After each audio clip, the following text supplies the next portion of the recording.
This is the Graceful Atheist Podcast. Welcome to the Graceful Atheist Podcast. My name is David, and I am trying to be the Graceful Atheist. I'm not going to make any comments about the news, as I've had to record this intro a few days earlier, and who knows, the world could be upside down by the time you're hearing this. I do want to thank a new rater and reviewer, Parjop, Parjop. Thank you for rating and reviewing the podcast on Apple Podcasts. You can also rate and review the podcast on Apple Podcasts or on podchaser.com. Special thanks to Mike T for editing this episode. On to today's show. My guest today is Erin. Erin is working towards her chaplaincy. She describes herself as religious but not spiritual, and she is on the autism spectrum. Erin also has a number of accomplishments already at a young age. She wrote a book during her high school years. She is working on a master's degree in Practical Theology, and she's working towards chaplaincy.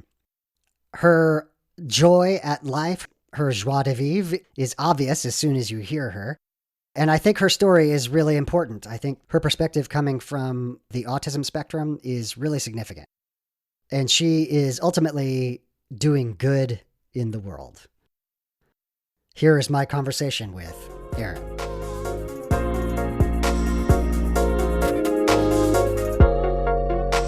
Erin, welcome to the Graceful Atheist Podcast. Hello, thank you for having me. I'm very excited to have you. You reached out and mentioned that you have a really interesting story to tell, and it's in line with some of the previous guests that we've had, where you kind of describe yourself as religious but not spiritual, the inversion of the typical spiritual but not religious. You're also amazingly accomplished at a very young age. You've written a book. You've got a theology degree. You're working on a master's, if I'm not mistaken. So you've done quite a bit already. But let's start with, what was your religious experience growing up? So as you can possibly tell from my accent, I was born and raised in Northern Ireland, which I like to describe it as the Bible Belt of Europe, because Okay. By demographics, I think it is the most evangelical part, certainly in Western Europe. Although my parents, they were the good sorts of Christians. Sure. Like, I have nothing but good things to say about them, in that, we went to church every Sunday. They were decent people, but they didn't shove it down people's throats. So that was fine. Yeah. So in those early days, I have nothing but positive memories attached to the church. It wasn't until I got a bit older that things started to change.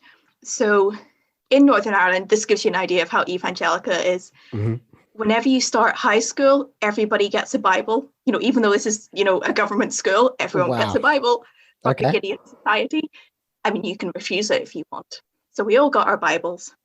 And it was also in secondary school where my life started to go downhill.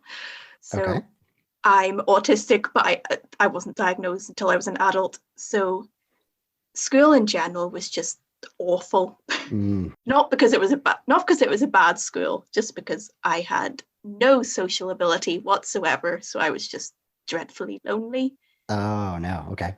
And as I'm sure many people have told you, that is when you are a prime target for religious fundamentalism. Yes, it is. Yeah. Yeah, so I had my wee Bible that we'd been handed. So I thought, you know what? May as well read it. It's not like I've got anything else to do. Okay. Yeah. And of course, being autistic, I took it all extremely literally. So then I decided, well, I guess I'm going to have to find a church that takes it as literally as I do. Yes. So whereas most teenagers would do, I don't know, sex and drugs for their rebellion, I decided to do fundamentalism instead. Yes, I hear you. Okay. Yes, so the church I joined, it's called the Free Presbyterian Church. Its founder is Ian Paisley. Not sure if you've heard of him. I have not. Don't think he's particularly well known outside of Ireland, but he did have a degree from Bob Jones University. So he's that Got it. That sort of Christian. That tells U.S. listeners exactly what type of Christian. Yes. Yeah. The church itself, the people were fine, and they were mostly retirees, and I actually found that easier socially. Okay. So in that regard, it was actually quite good for me. But unfortunately, as I got more into it, I think the negatives started to outweigh the positives. All right. Yes. I think I just turned into a rather unpleasant person. So in Ireland, there's a very long, bloody history of Protestants and Catholics hating each other. And, I was raised to not buy into that until, of course, I started attending this church where we're told that Catholics are awful, hellbound, false teaching, antichrist, etc., etc. Oh, wow. At a distance, I'm aware of some of the history there, but it's really interesting to hear you describe that just, beginning to go to a Presbyterian church, which I don't particularly think of usually as super evangelical. So it's really interesting to hear. I have been to a PCUSA church, and they're, other than the fact that they share the same word in their title, they're just totally different. Okay. Yeah, so my poor parents, they raised me to be a decent person, and then suddenly, what have I become? But at the same time, they were also happy that I finally had something. Okay, yeah. In my life that I'm not sure they quite knew what to make of it. There's quite a push in a lot of youth groups that, you should use whatever talents God has given you and give them back to God. So I was trying to think, well, what am I good at? I like writing. Okay, how can I give this back to God? Right. So because at school, I didn't have anything to do at break and lunch because it's not like I was talking to anyone. I just decided to stay in the computer room. And I think, when I was 13, I wrote my novel. Wow. Yeah. You're making me look bad here, Erin. That's amazing. Yeah, so I wrote it when I was 13, and then it was published when I was 16. So it takes quite a while to turn a first draft into something that's readable. So because I loved C.S. Lewis and the Chronicles of Narnia, I tried to do something similar. Okay. So it's a fantasy story with a Christian message. And interestingly, my first draft was actually quite metaphorical with the religious stuff. It wasn't too heavy-handed, but because my publisher was an American evangelical company who were very good to me, as part of the editing process, they basically made it much more explicitly Christian of the American variety. Yeah, this is way too subtle for Americans, Erin. We need to. Yes. Yes, which is why I, obviously I still advertise the book on my website. I kind of have a love-hate relationship with it now. I can imagine, yeah. At the same time, I don't want to cancel my former self, so it's still there. Sure. And of course, because there's practically no separation of church and state, I was able to go and sell it in primary schools across the country. Oh, wow. Okay. You talked about, in your words, becoming a kind of a terrible person. I think that for those of us who take the Bible seriously, just the fact that you read it and then taking it literally, those are the people who take it very seriously. And I find that many times the people who have some kind of deconstruction or deconversion experience later on in life, it's because they took it seriously. It wasn't a surface level thing for you. It was real. And so I wouldn't say that makes you a terrible person. I would say that makes you someone who cares, right? You cared about your religious experience, and what you were reading. Yes. And I think, like a lot of people, I was quite surprised that the Jesus of the New Testament is very different from the fluffy, lovely Jesus of mainline Protestantism. Yes. So and I think towards the end of school, doubt started creeping in for a few reasons. So, well, firstly, our minister changed. The one that they had when I joined was relatively moderate for that denomination. Okay. But the one who replaced him was very much fire and brimstone. And I just remember thinking every sermon was about what we are not. So we are absolutely not Catholics. We don't like the gays. Basically don't like anyone. And I just remember sitting there feeling really frustrated. Like, what are you for? We all know what you're against. Yeah. That's the exact thing that I'm doing on the other side of the fence, right? Atheism is so much about, oh, down with Christianity. And I'm like, well, actually, what's important is what are we for? We're for loving people, actually connecting with one another. So yes, that definitely frustrated me. Also, their version of God was extremely Calvinist. And I think I began to see some of the logical flaws in that. Okay. Because, it's the classic, was it Epicurus? Mm-hmm. Yes. The triad, yes. Yeah. So if God is all powerful, all knowing, as we were taught, it either means he created evil and allows it because he's awful, or he's yes. or he's powerless to stop it and therefore not all powerful. So yeah, I couldn't quite square that circle of classical theism. It amazed me. I think as soon as I got my head above the surface, as it were, and began to look at the history of these deep questions, it amazed me that Epicurus had formalized that problem so long ago, and we're still having the same argument today. It just amazes me. Because, I mean, it's over, right? Like, I mean, it is logically impossible. And it's such a powerfully simple argument. Yes. And of course, the standard response is God's ways are higher than our ways, and we just have to trust the plan. I actually remember being told that by one of the ministers because he knew I was reading a lot. And I think he actually said to me, sometimes it's good just to trust and stop looking into it. You're thinking too much, Erin. Yeah, I ended up doing the opposite. So I knew my faith was going downhill. So I thought, you know what? I'll go to theological college and then I will be super Christian. All my questions will go away and it will be fine. Oh man, I feel for you. Did you go to seminary or anything like that? I went to a very small, very evangelical Christian private college, which is to say, not a terribly good education. But I studied church leadership, quote unquote, which is basically how to be a pastor. However, I really had very lovely professors. Mm-hmm. I often say that they did too good a job. They taught me critical thinking. They taught me, exegesis, hermeneutics, actually looking at what the text says and what the original author and the original hearers understood it to mean. And anyway, a lot of that I still value greatly today, and yet also led towards really seeking truth wherever it could be found and ultimately to deconversion. So it was also at this point, so when I was 18, that I got formally diagnosed as autistic, which was extremely positive for me. Okay. Made things make sense. Can you describe a little bit about how that happened? Like, did you go seek out testing or did someone suggest it?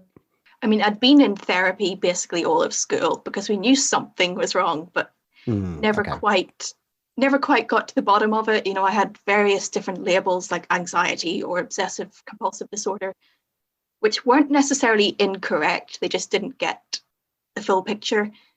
And it wasn't until I saw a different psychiatrist, and really within about one session, she suggested going for an autism assessment, which isn't something that had actually crossed my mind before. Right. Do you find that having the diagnosis was very helpful, or did you feel burdened by that label? I found it immensely helpful, but unfortunately in the UK, the waiting list for an autism diagnosis, particularly for an adult, is approximately 3 years. Oh, wow.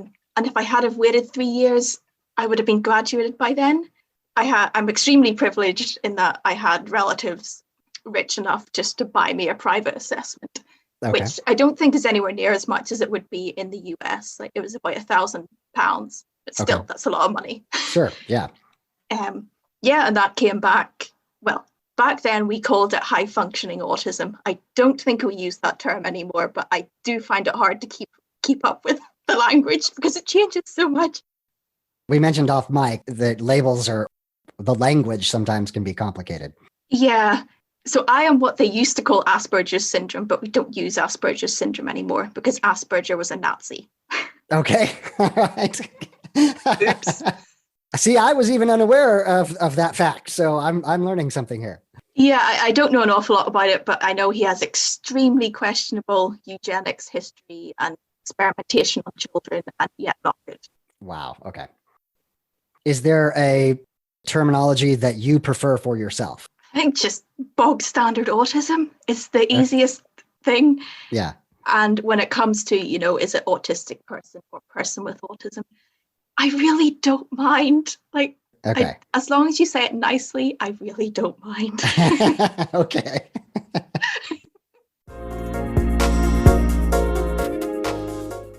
So I completely interrupted you. So you had your assessment, which it sounds like was a good thing. And then what happens next? Yeah, so then I went off to university. The university I went to, it was only 3 miles from my house, but I moved out anyway because I wanted to try and get that independence. Yeah. It was like the best of both worlds, really. Right.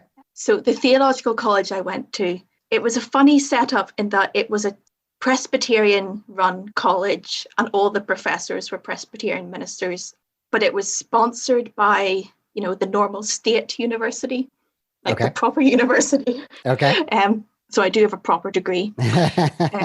Yeah, so socially it was excellent because, I had the support in place, and I think just people are more mature when you get to university, and you can find people who match your interests. And so socially it was a very good 3 years.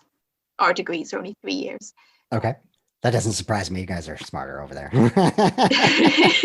Yeah, although in Northern Ireland anyway, we do 14 years at school, whereas I think in America it's 12 grades. We do 4 to 18. I think we do 60 anyway.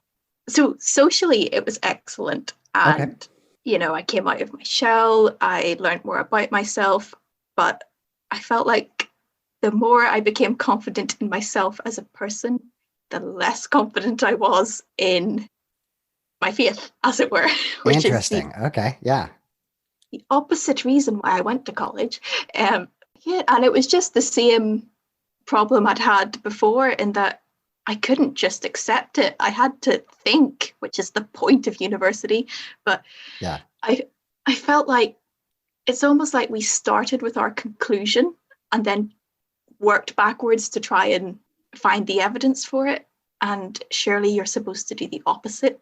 Yes. I think that is a deeply insightful observation. I think that's what you see from apologetics in particular, but yes, and at Christian schools as well. Mm-hmm. And I remember one thing in particular that was said in a lecture where, the professor said, the Bible is the word of God because it is self-attesting, which means the Bible is the word of God because it says so. Right. And you're just sitting there like, I am paying money for this. I got on a personal level with every professor bar one because we fell out over disability adjustments, because he was very much of the opinion that pull yourself up by the bootstraps, you don't need any help. And I was like, but yeah. And then he said, if you don't come to my class, you won't do well. So I refused to come to his class, turned up to the final exam and got the highest score just to spite him. I love it. I love it. I think had we been at the same university at the same time, we would have been great friends. Yeah. So part of it was, the intellectual side. It wasn't quite holding up. There was also undeniably an emotional element. I remember at one point, I didn't know this person personally, but they're quite well known within, Irish church circles. Okay. Their child had horrific brain tumor. And I remember practically every church in the country was praying for them week on week.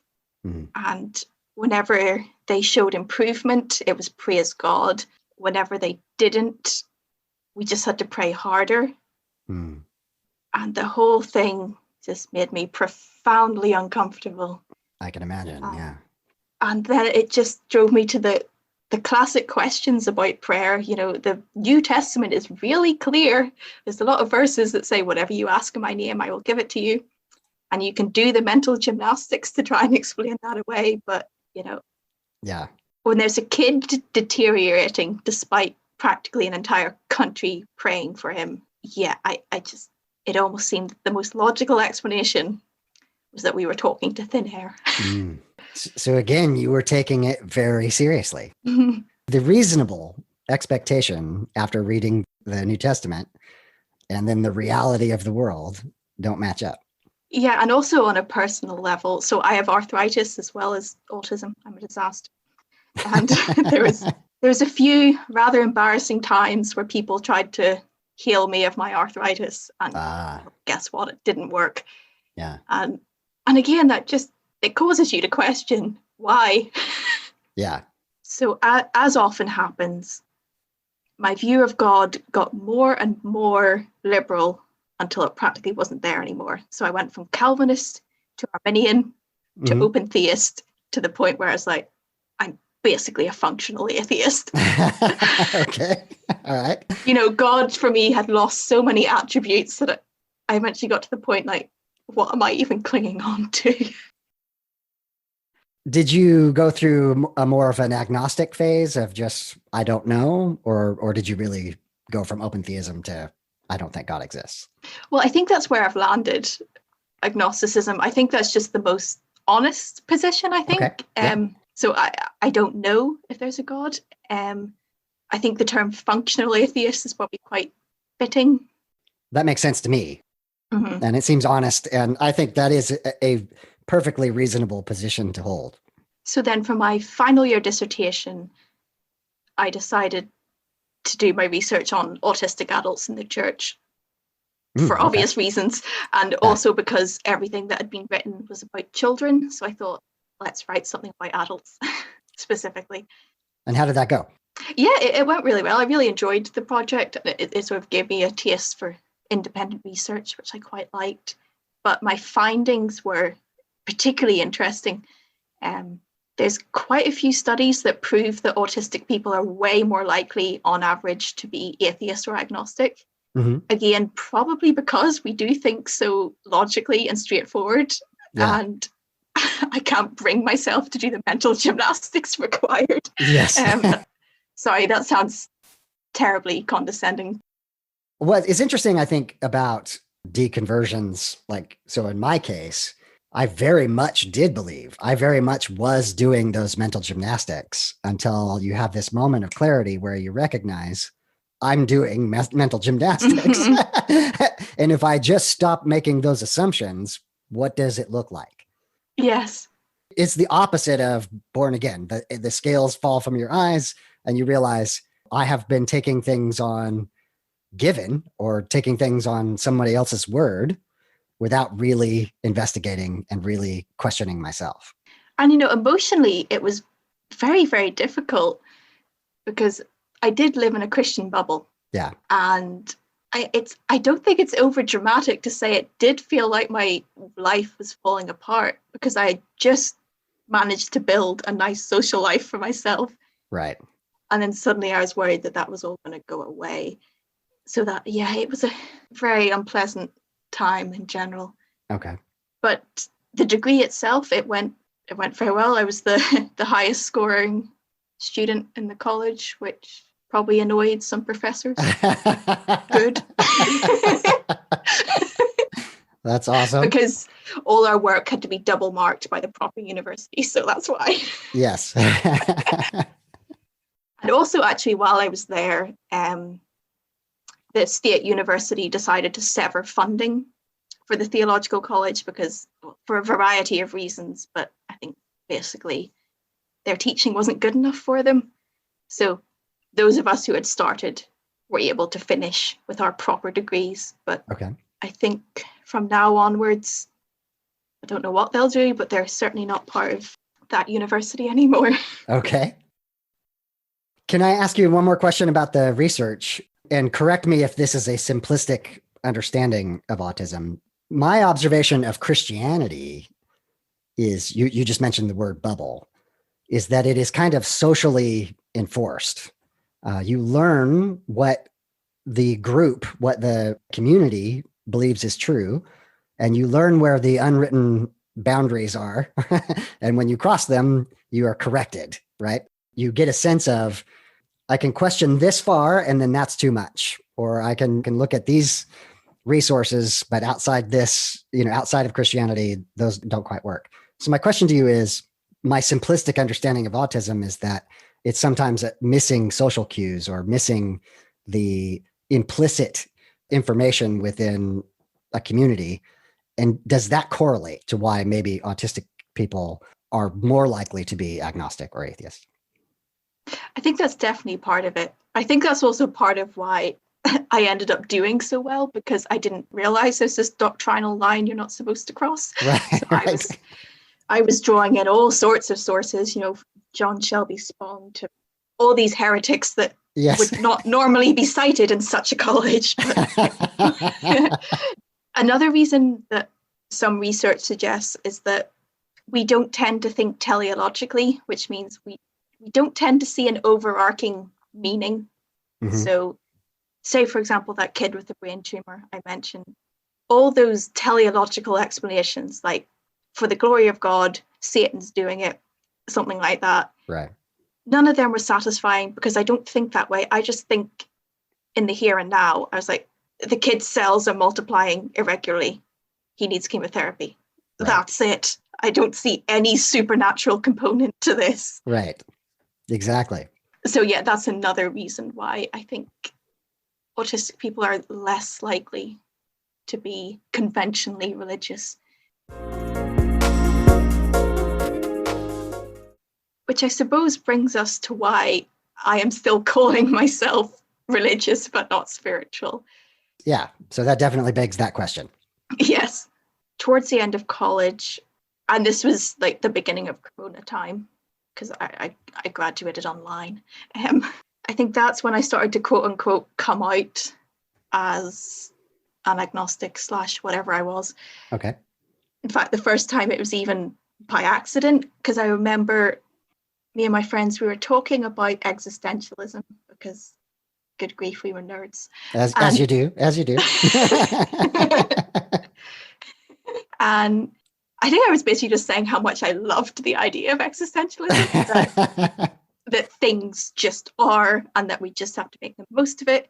There is no meaning other than the meaning that we create for ourselves, etc., etc. Yeah.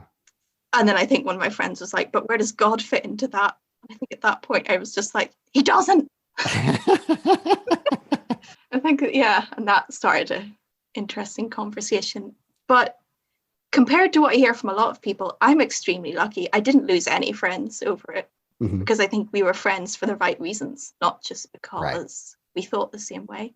Likewise with my parents, I mean, I think there was a little bit of bemusement with them, because, I'd been fundamentalist before.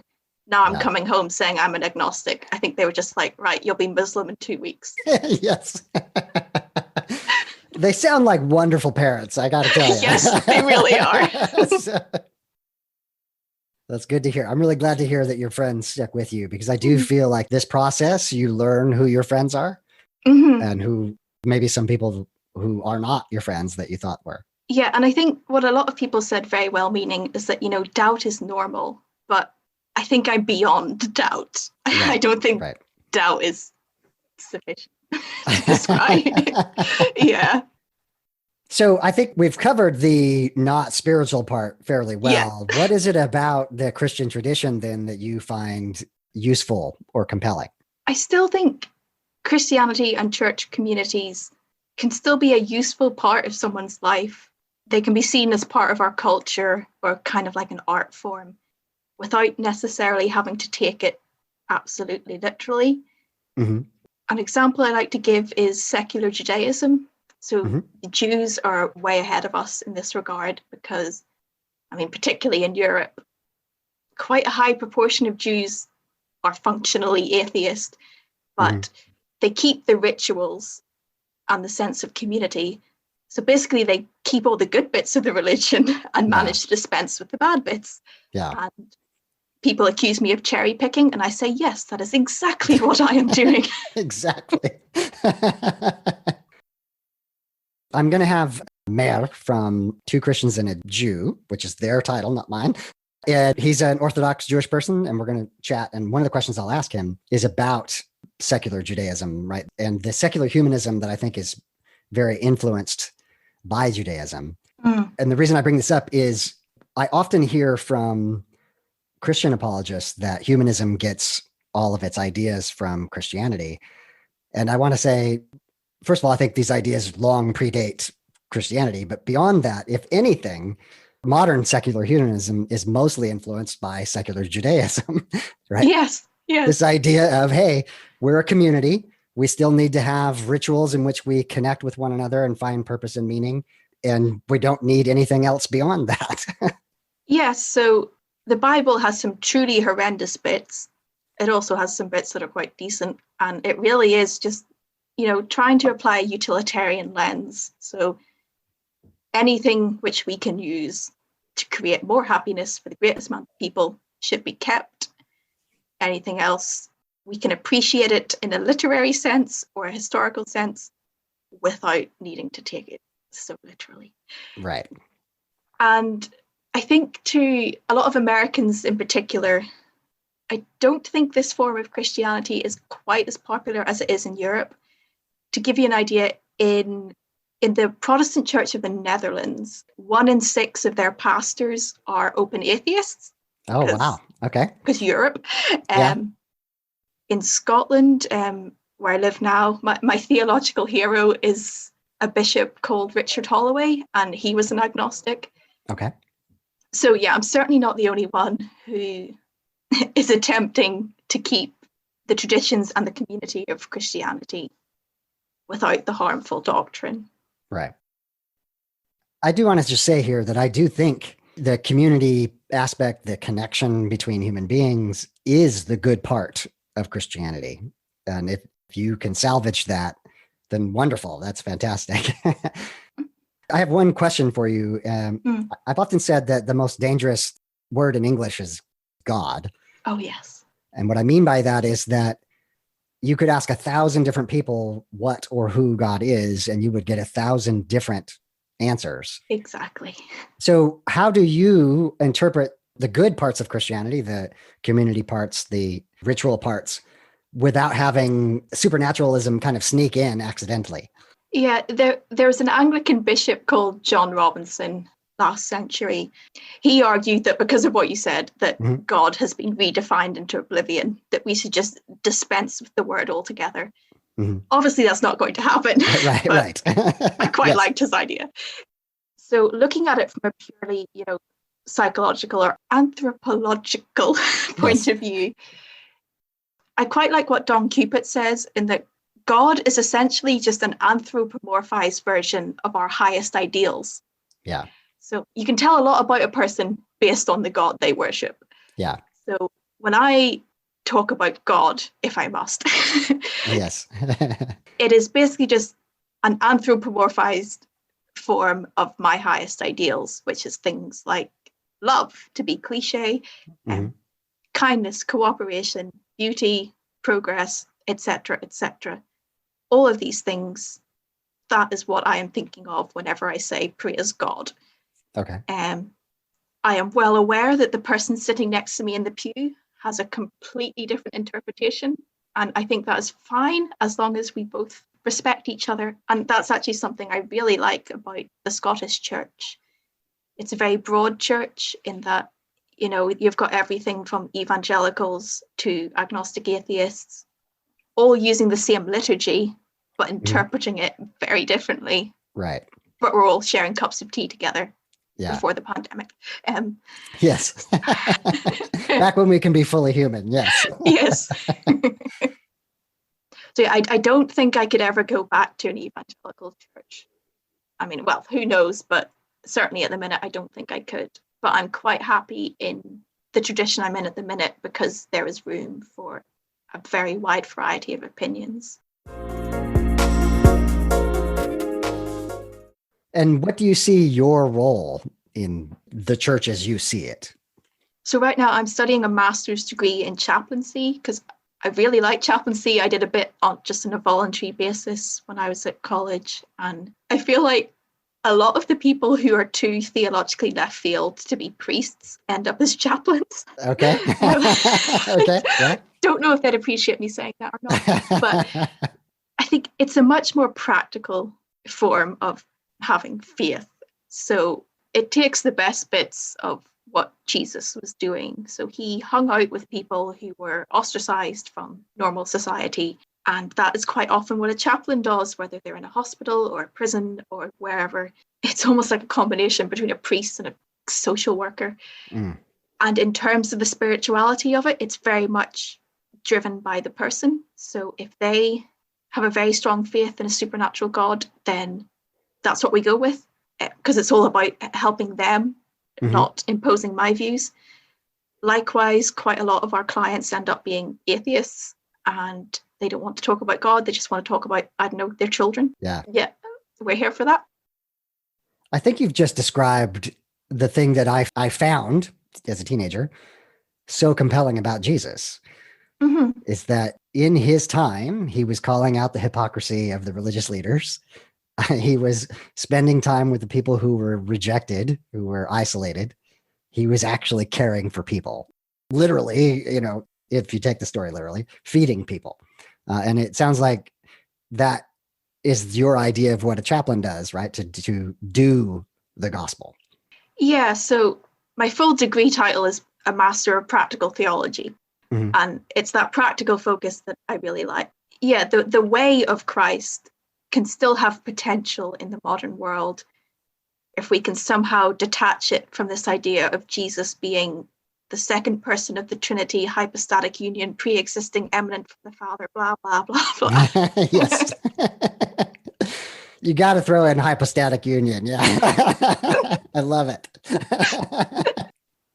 So I would very much love to be a chaplain, but I'm also realistic in that I am well aware that I might have a chance with particularly the Scottish Church. They may well turn around and say, you're a bit too unorthodox, which would be fair enough. Okay. So I think my plan B would probably be just going into secular counselling, because I think you can achieve some of the same aims. But right now I'm still on the chaplaincy path, and we'll see where it goes. Okay.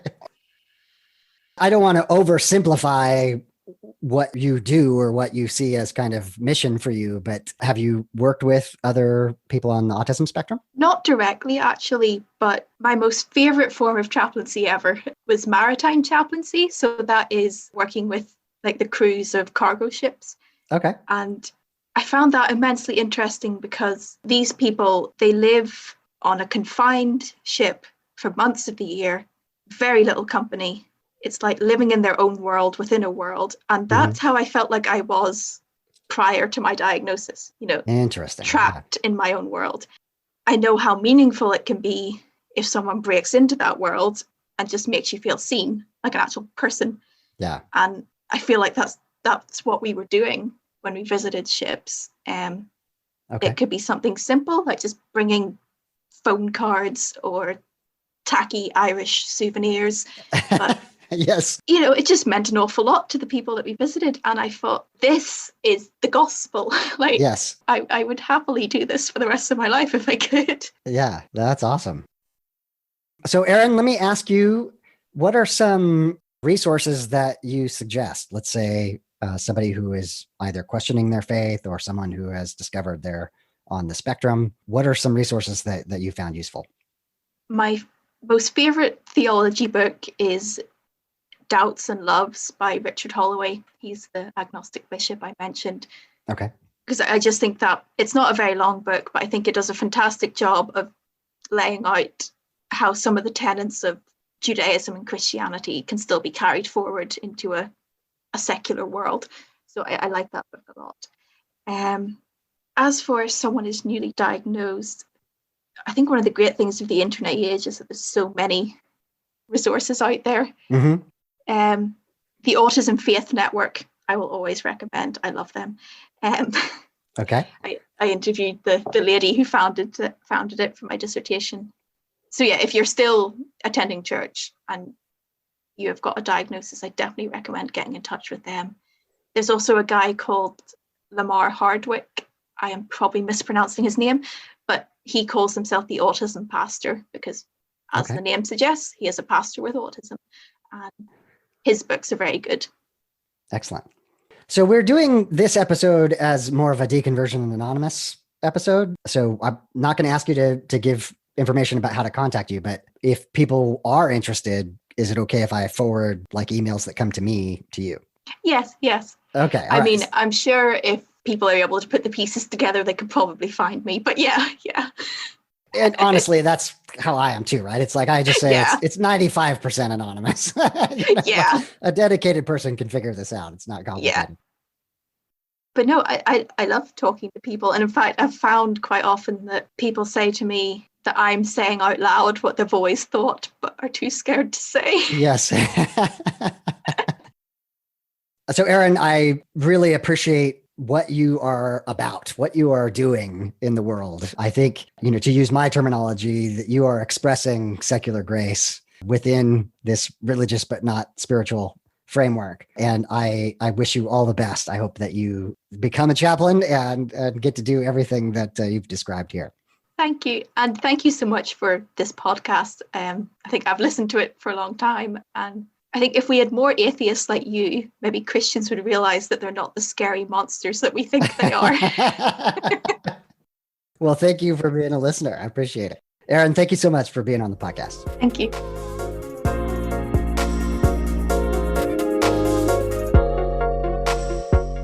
Final thoughts on the episode. Like I said, she has an infectious joy about her. Erin is so accomplished at such a young age. She's making us all look bad. But I just love her desire to do good in the world, to reach people where they're at, regardless of their metaphysical beliefs. Erin has gone the gamut of speaking and publicizing her book within the Christian world, to seminary and exploring liberal theologies, and ultimately to religious but not spiritual, still maintaining the traditions of Christianity without the supernatural beliefs. I was particularly affected by her research into adults with autism and how that affects matters of faith.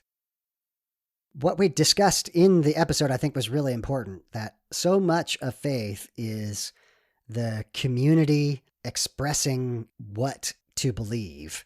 And for someone who is less prone to receive those implicit signals, it's harder for them to take that leap. And I just found that really interesting to hear from Erin's perspective. Beyond just the autism spectrum is Erin's obvious intelligence. And as a young person in school, not being able to accept pat answers. I think that is a challenge that many bright young people face when they're confronted with things they must accept by faith. When they are looking for evidence or looking for logical reasons and can't find them. That is a hard place to be. I expect to hear great things about the impact that Erin makes on the world. I want to thank Erin for being on the podcast, for sharing her story, sharing her joy for life. I wish her all the best in her endeavors, and I hope that someday she can be a chaplain. You may have noticed that we have been doing an episode per week lately. As I have reflected on in previous episodes, I had a number of interviews in the can. Mike T has joined the team and is helping out with editing, so we are able to go a little faster. I don't know that this is maintainable for the long run, but for as many weeks as we can do, we'll do one episode per week until either Mike or I runs out of energy or we run out of content, one or the other. I have upcoming episodes with Logan, who calls himself Beyond Belief on Twitter and social media. I have Troy with Y'all Means All. I have Mayor Simca, who is from the Two Christians and a Jew podcast, as well as several others. So keep coming back to hear these and other stories. Until then, my name is David, and I am trying to be the graceful atheist. Join me and be graceful human beings.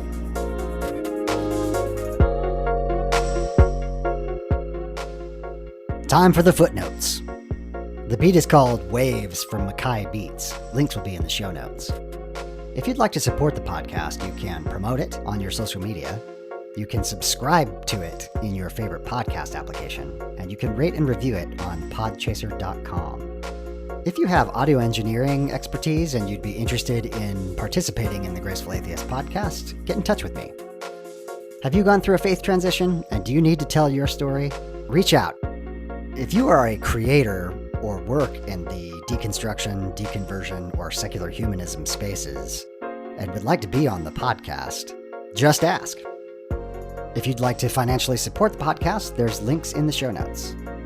To find me, you can Google Graceful Atheist, you can Google Secular Grace, you can send me an email, gracefulatheist@gmail.com, or you can check out the website, gracefulatheist.wordpress.com.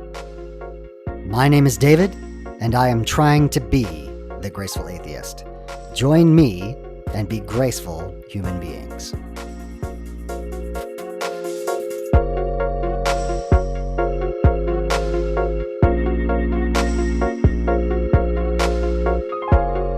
This has been the Graceful Atheist Podcast.